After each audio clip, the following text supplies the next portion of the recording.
Attendu en grande pompe à Libreville lundi 13 juillet, ce sera finalement un refus de politesse qu'a adressé Faure Gnassingbé Eyadema à Ali Bongo Ondimba. Selon les informations sûres, l'Élysée a fortement déconseillé au président togolais de se rendre au Gabon. Conscience de l'infréquentabilité du président gabonais, de son impopularité et surtout des fortes tensions consécutives aux mensonges d'État autour de l'état réel de santé d'Ali Bongo Ondimba, qui selon la France n'est plus à la tête du pays que sur un plan protocolaire. Eyadema a dû se résoudre à s'éloigner du palais du bord de mer. C'est un échec de la diplomatie gabonaise menée par Alain Claude Bilibinzé, Jean-Yves Thiel et surtout Nourdine Valentin Bongo qui ont milité pour une visite de Faure Gnassingbé Eyadema en terre gabonaise.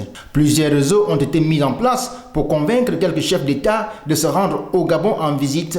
Rien n'y fait. Personne ne veut être vu actuellement aux côtés d'Ali Bongo Ondimba. Selon nos confrères de Togo Tribune, l'objectif de cette visite était une réponse forte et directe aux propos de Bruno Fuchs, député français, qui affirme qu'Ali Bongo Ondimba ne dirige plus le Gabon. Depuis 18 mois, date de son accident vasculaire cérébral de type hémorragique à Riyad le 24 octobre 2018. Une fois de plus, le clan Valentin avec à sa tête Sylvia Bongo Ondimba qui tente désespérément de convaincre l'opinion nationale et internationale sur le retour aux affaires d'Ali Bongo Ondimba vient d'essuyer une honte diplomatique sans précédent pour la République gabonaise. Ce refus de se rendre à Libreville du président togolais montre que ceux qui tirent les ficelles au sommet de l'État gabonais sont infréquentables de par l'image qu'ils renvoient et aussi du fait que personne ne veut être proche d'un régime agonisant. Contrairement à ce qu'on veut faire croire aux Gabonais, la visite des chefs d'État étrangers après l'AVC d'Ali Bongo Ondimba n'était pas des visites de travail, mais plutôt des visites médicales. Selon toujours Togo Tribune,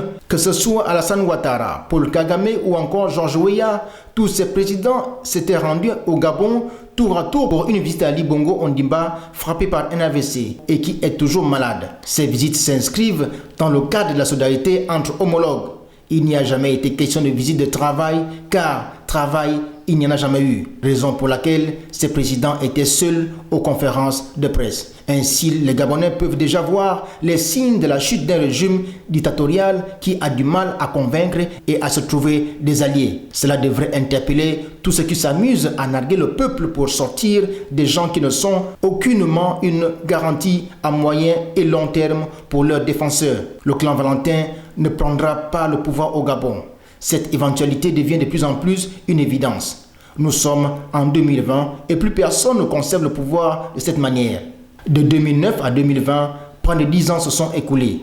Simone Gbagbo ou encore Grace Mugabe qui ont essayé ont très mal fini. Affaire à suivre.